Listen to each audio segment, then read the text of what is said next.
The views and opinions expressed on any program are those of the producers and/or the persons appearing on the program, and do not necessarily reflect the views and opinions of FRC Media, Bristol Community College, or the City of Fall River.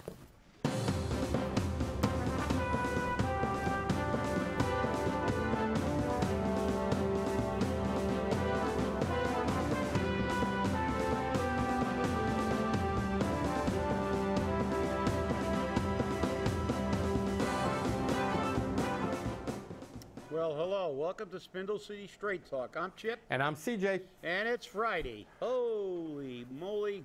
Thank God it's Friday. Well, thank God it's something. Yeah, and then we have a weekend, so. And of course, we have some new allegations for Fall River because, of course, we're just such a wonderful place. Yep. As many people may remember, Baby Doe, also known as Baby Bella, she has been sentenced to the deal that was cut to time served. And she's being released to a secure drug rehab facility. To the best of my knowledge, the only secure drug rehab facility exists in Fall River. Hence why some judges sentence people to Fall River. Yeah, because Starr, otherwise known as Nancy Paul, wanted to have a locked facility so she can bring in more of the derelicts, and the unwanted masses. Well, we've got the market cornered. That's it. And that's not the kind of market we want to corner, because we get the worst offenders, the people who need to be locked up in rehab. Right. And so we lobby to get the worst of the worst. So and I understand she's looking at it from an economic thing, but I'm looking at it from a community aspect. Right. Why do look, as we said before, we take care of our own. If we have people here that need treatment, and there are people, okay, but let each community take care of their own. And if and I understand it's on a but see, that actually, when you think about it, it actually kind of circumvents the way the system is created. It says first come, first served beds, except for the worst. Because then they have to get sent to Fall River because they have to be locked up. Exactly. So therefore, that doesn't apply. And that's one of the reasons that there aren't a lot of beds available for Fall River people, because we get a disproportionate amount of the probably hardcore junkies than anybody else in the city, in the state. And, I mean, that is not a course that I believe that we should be on. And I know that our mayor is all in favor of the expansion. And why don't we just, the heck with it? Why don't we just open a prison, and let's make a prison down in the North End, and then but we'll make a stipulation that they have to hire all Fall River people to be corrections officers. There you go. and then we'll generate jobs. I have a more cost-effective way. But I'm being facetious, obviously. I have a more cost-effective way. Okay. Let's build a wall around Fall River, and just make the whole city a prison. True. Escape from Fall River. That's right. It would be easier and much cheaper. It's cheaper to build a brick wall than just this, one area. So, but it's very interesting because I have to quote. I got to quote Suffolk District Attorney Dan Conley, who defended his plea agreement, saying he would not have been able to prosecute McCarthy, who was the baby's dad, without making a deal with Bond, which is Baby Bella's mama. Conley said there's no evidence Bond played a direct role in her daughter's death. Really? Yeah. Really? Yeah. I think that if this had gone to a jury, the jury may have found otherwise. Yeah. But it's just like that. It's just like we find an excuse for every negative behavior in the world today. It's always a disease. And now, look, our judicial system, it's let's make a deal. I mean, I remember that old movie with Al Pacino and Justice for All, and that was a great movie because at the end of the movie he was throwing plates around, he's yelling at the judge, because there's no justice for the average person. If you're rich enough, you can hire a high-powered lawyer to get out of it. That's right. I.e. Klaus von Bülow. He got convicted, then he hires Dershowitz, and he finds some constitutional loophole or something like that, and he gets out of jail. Right. You know, poor people go to jail, and they stay in jail forever, and then we get, on the other end, we get this kind of stuff in our judicial system. It's gotten to the point where there's always some kind of plea bargain, there's always some kind, but who ends up on the short end all the time? Fall River. Where do they send them to get tried? Fall River. Where do they send them to the drug rehab? Fall River. You know, and it's like this is like the last stop. You know, this is like purgatory. Well, it's like the Green Mile. Final exit. You know, it's like the Green Mile. You know, you walk down that. You know, what's the old saying that goes with that? Dead man walking. Dead man walking. That's it. That's what we've got here. You know, interesting though. Bond's attorney Janice Basil said Bond, a recovering heroin user. Yeah, what a surprise. Yep, will head directly from jail to a drug rehabilitation facility, and the allegation is she's coming to Fall River. What? But Basil said she has nothing. Which means she'll stay here when they release her. So we'll have an infanticidal maniac in Fall River after this is over. And you know, I mean, you think that statement was a little superfluous? She's going to go directly from jail to the rehab. What are they going to do with her? I mean, what are they going to do? Let her run around the streets and get some more heroin in between? Of course she's going to go from there to a facility. That's a condition of the deal they made. That's right. So, I mean, you know, here's another lawyer making a couple. She probably got half an hour billable hour for making that statement. So, and the thing is that you cannot force people to get treatment. So when they make the deal in court to avoid jail time by going to rehab, they're not going to rehab because they're trying to get off the drugs. They're going to rehab because they don't want to go to jail. Yeah. And it's easier to deal with it in rehab than it is to deal with jail to them. Sure. And at the end of rehab, they're looking at walking out the door and probably staying in Fall River. And you look at it, you know, we just create more and more problems rather than dealing with the crime. Now we've made it a disease. Now it's 40 million, 40 billion, you know, everybody's throwing money at the problem, which is always the government's way to do it. But people are making money. Look at the bust they just talked about on the national news. How many people throughout the United States got busted over prescribing medications, defrauding Medicare, all these things. They had the issues with the sober houses. I mean, you know, rampant. And we have a current administration that wants to have sober houses and spend more money on this project. Yeah. Guess what? This is not a good use of funds. Yeah. This is not a good use of taxpayer money. This is not, you know, this is not a good this is not good for anybody. And the entire thing is all out of kilter because it's about what did they say? I think I saw the Attorney General. What did he say? $240 billion. Yeah. That they defrauded Medicare or Medicaid, and it was like, it's just, you know, this is what happens. And we're not going to get that money back. And we said it here. We've created a growth industry. There's always abuses, and people are getting rich. They're getting rich off of this stuff, and it doesn't do a damn thing for the problem. You know, they've started working on this in the 70s. It still hasn't resolved itself. But now they finally woke up. They said, God, what do we keep trying to figure this out for? Let's just use it. Now it's become a growth industry. Now, every once in a while, they'll bust somebody to make it look good. But guess what? Do you think they got everybody that's defrauding Medicare? No. Medicaid? You think they got everybody that's overprescribing? No. And you think that sober houses are all going to be on the up and up? Too many, you know, too little, too late. And the bottom line is that this whole thing is just, you know, a nightmare. And who are always the victims? It's cities like Fall River, cities like Newton, Wellesley, you know, all the little rich towns, you know, Leominster. They're not going to have drug rehabs in their communities. They're not going to have expansion of drug rehabs in their community. They're going to ship all their people to other places, preferably Fall River. And Fall River has become the last stop. And we have a mayor who is not only allowing it, he's encouraging it. He's going out and recruiting. Right. He's supporting the expansion of Star, and he's recruiting in Hyannis. So let's you said, maybe you're right, CJ. Let's just build a wall around the city and make it a giant you know, drug rehab and penal colony. Yeah. So. It could be a medium security prison under a maximum security wall. That's also known as Norfolk. Well, you know, the Bureau of Labor Statistics came out and said that the Consumer Price Index, or the CPU for urban communities, we're an urban community, was unchanged in June on a seasonally adjusted basis, because they got to adjust everything, as you know. Of course. Yeah. So they reported today that it's at 1.6%. All items rose 1.6%.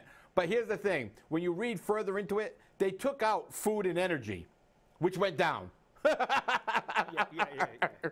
Because when they use consumer price indexes, things like Social Security raises, cost of living increases, are based upon the CPI.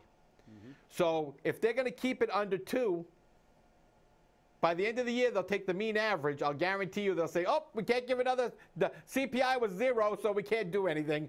And they're keeping, and they took out energy and food, which in most cases is the highest. Yep. The highest gas levels. Declined, the gas index fell 2.8%. Gas and food, gas declined 2.8%, and food stayed the same. There was not a lot of declines. Although 5 of the 6 major grocery store food groups indexes decreased, but they're slightly. They figure out every way they can. You know, we all know that the old adage that figures don't lie, but liars can figure. They'll manipulate these stats so they don't give people that work their entire lives and is sitting somewhere in an elderly complex, scratching out, living on $400 a month or something like that, and they're not going to give them, you know, a $4 raise. I know. While these legislators and people give themselves $35 million pay raises. You know, they get $35,000 for every committee. They get $80,000 if they're a speaker or a Senate president. And that's at the local level. And remember, we also don't get a sales tax holiday either. That's right. And remember, that's at the local level. We don't deserve it. The poor people do not deserve that. We're in trouble. We're in financial trouble. But remember what the Senate president said. Well, you know, I haven't had an increase in my stipend in 30 years. Well, your stipend was enough 30 years ago, and bringing it up to 80 grand now to add to your pay, which you raised almost every year because they have the right to do this. And raise your pension. Wouldn't you like to be able to go to your boss and say, well, this is what I've decided to give myself for a pay raise this year. Because that's what the legislature can do. This is what we've decided to give ourselves this year without going back to the public, which is why after this next election cycle, maybe we should consider getting together with all the other communities in the state and having a constitutional convention and changing things back to the good old days when every time they got a pay raise, it had to come before the voters. Because I know the next time they'll get a pay raise, never. Never. Well, the summer's here, as we know, and the usual culprits are going to be out and about. This summer, there'll be movies in the park. There'll be extended pool hours. And Governor Charlie Baker, and we reported this on Facebook when it was announced by the governor's office. I believe that was yesterday. And with Environmental Affairs Secretary Matthew Beaton, the Department of Conservation and Recreation, DCR, which controls our pool, by the way, they've started the Summer Nights Initiative. And the initiative began in 2015, which is a nice thing. And locally, the Vietnam Veterans Pool on Eastern Avenue is one of the 11 water swimming facilities that will extend hours of operations on Thursdays in July until 7:45 p.m. and in August until 7:30. That will last until August 17th. So for one day a week, we're going to extend the pool hours. And it is true that the Summer Nights Initiatives has become an important yearly program for our administration over the last 3 years. This has come from the Lieutenant Governor Karen Polito, including the lives of children and their families in cities across the Commonwealth. It's important not because of the governor. It's not important not because of it's making people look good. It's important because the kids need something to do. And as we know about the veterans pool, its great claim to fame is a floating body. So let's actually not a floating body. Well, yeah, actually not a floating body, a submerged one. If it was floating, they would have found it sooner. That's you know, it's unfortunate, but no, you're right. I mean, look, we need you know, constructive programs to allow, you know, kids to get off the streets, be in a safe environment, and enjoy themselves, because especially in a city like Fall River, where we have the elderly afraid to go out of the high rises. Yep. At a recent event, some of the elderly people were talking about how there were drugs deals going on behind the high rise, and when they walked out in the high rise, they were being solicited by drug addicts for money, and they actually feared to they feared to leave their own building. After working their whole lives and working hard, most of them, there was no, when a lot of these people were around, there was no welfare. You know, it was. That's right. It was either you worked or you starved. There was none of this, none of these giveaway programs that we have now. Many of these people worked in the sweatshops, and now they're afraid, and that's just unacceptable that we're allowing this to go on in this Oh, I city. agree. And I agree. Not only are we allowing it, we're encouraging more of it to occur by continuing to expand this thing with bringing in people.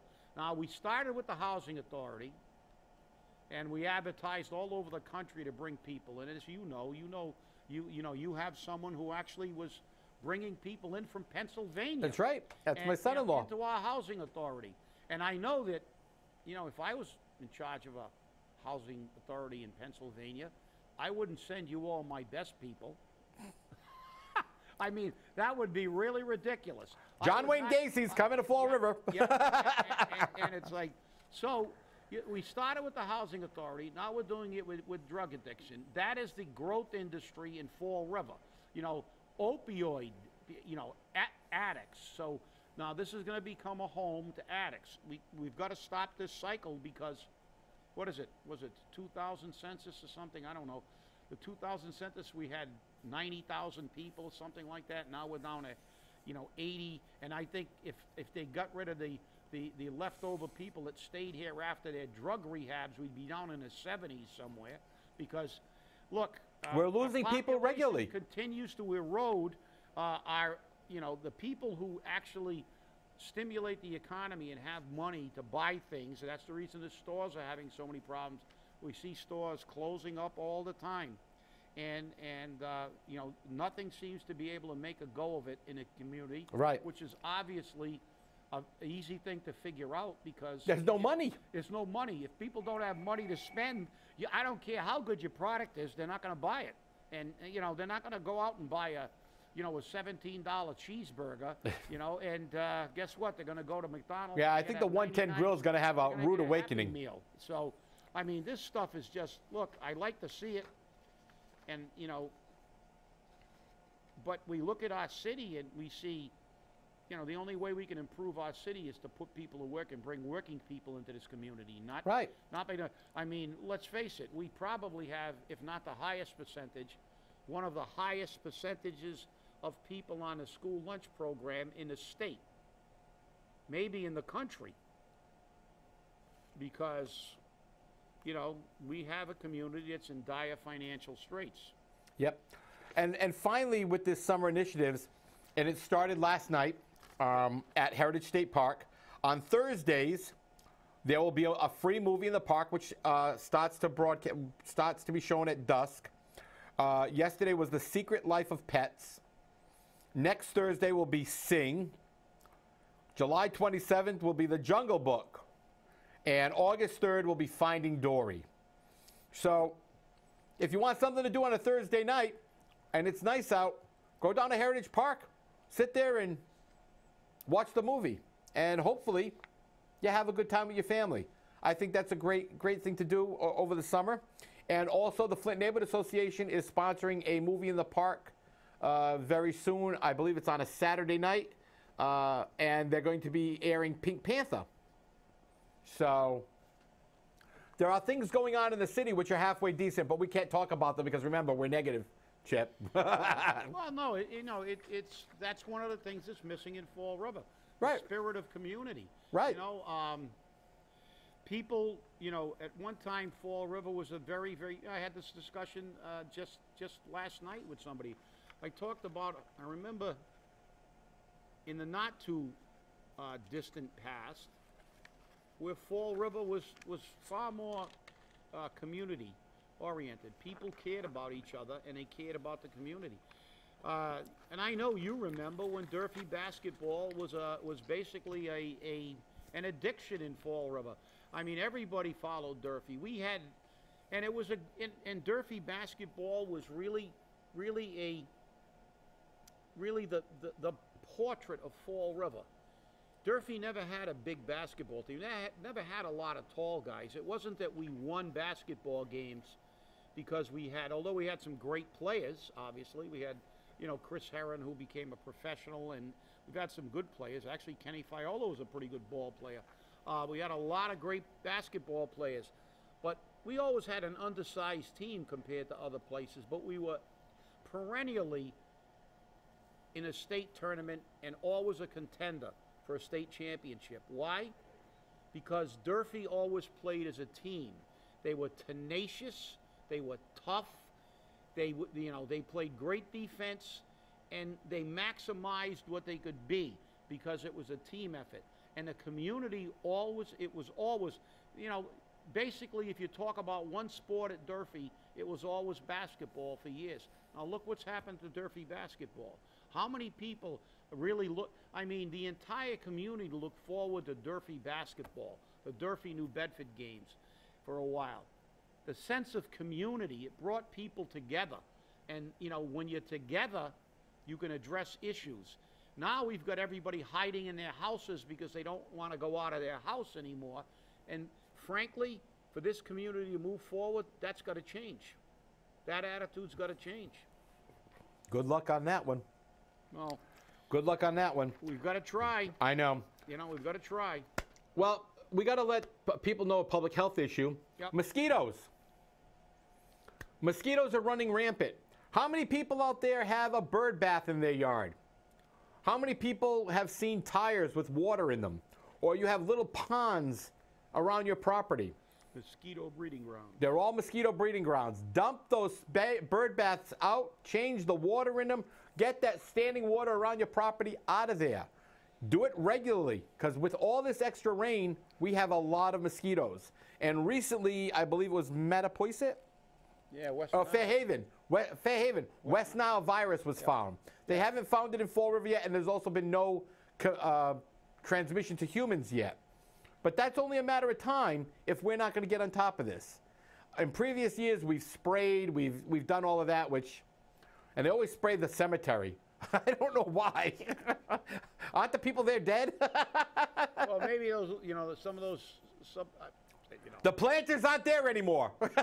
So, you know, people still have, they put them there occasionally for something and then they get them removed. But right. I'm sure maybe there's depressions in the ground and there's standing water maybe and it's somewhere, and mosquitoes are, you know, I mean, they will breed. You give them a place to breed, they will breed. And obviously it's an issue, and it's not only West Nile, because later on we've got other issues, and they're even talking about Zika now. Right.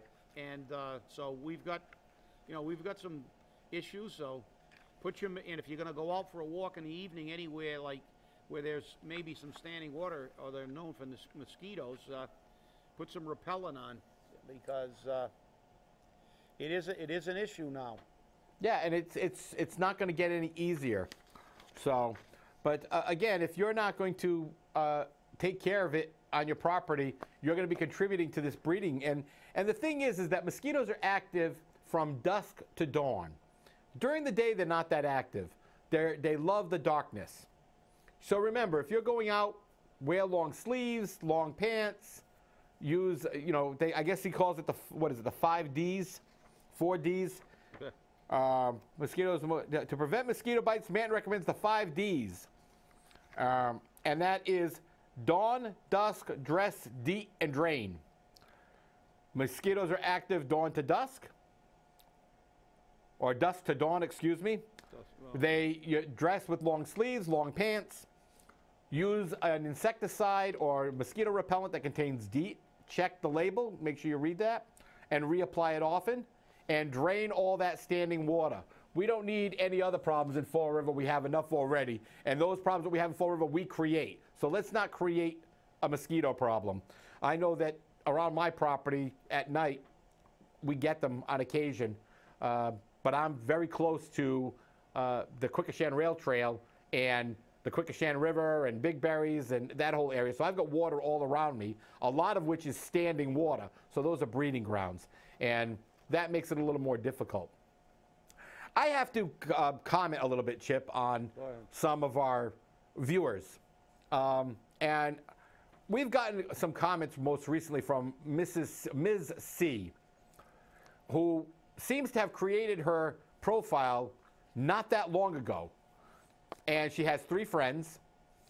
And her picture is Correa Famea. And she comes out with all of these things about how successful and wonderful the mayor is, but when you ask her for proof, she doesn't provide it. She then gets into the personal attacks. We're always willing to listen. And Chip, you and I get into some heavy debates with some of these people, and we don't have a problem with it. We don't personalize it. We want to hear what you have to say. We have a phone line for you to call. We have an email address. You see us in the markets. You see us in the department stores. You see us on the streets, in the diners. You're always talking to us, and you know we're willing to listen. But when you're presenting your side, please have some facts, because you can't argue opinion. You just can't argue an opinion. And if you're going to tell me the sky's purple and I'm looking up and I'm going, it looks blue to me, it's blue, because that's a fact. If it's gray, it's gray. Money is green.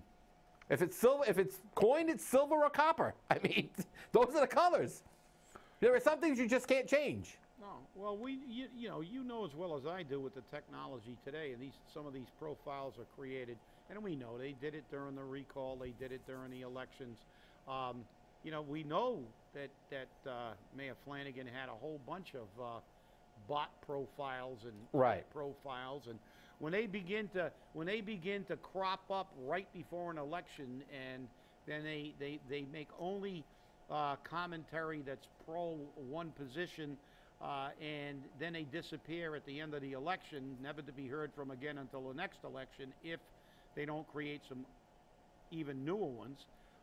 It's pretty obvious, but as you said, one of the problems with this is problematic is, look, you can't basically continue to just hit the same issue all the time and say, he's doing great, and you say, what has he done so far? And produce something, and they can't. So then that becomes, you have to become skeptical. Or worse. It's not a fact, it's an opinion. Or worse. You think he's doing great, but so far, everything he's done fundamentally has been a proposal. Everything's going to happen in 5 years or 2 years. Right. Just watch what's going to happen. Look at the trash. The trash is already going up, and who knows, in another 3 or 4 years, it might go up 50%, because that was the worst deal in the world, because whoever enters into a 10-year contract with anybody and locks themselves in a competitive industry like trash removal. So, these kind of things are, they're just absolutely ludicrous. And all we've heard is promises. That's all we ever hear is promises. But, I think the bigger thing is, we're accused of being fake news. How about fake profiles?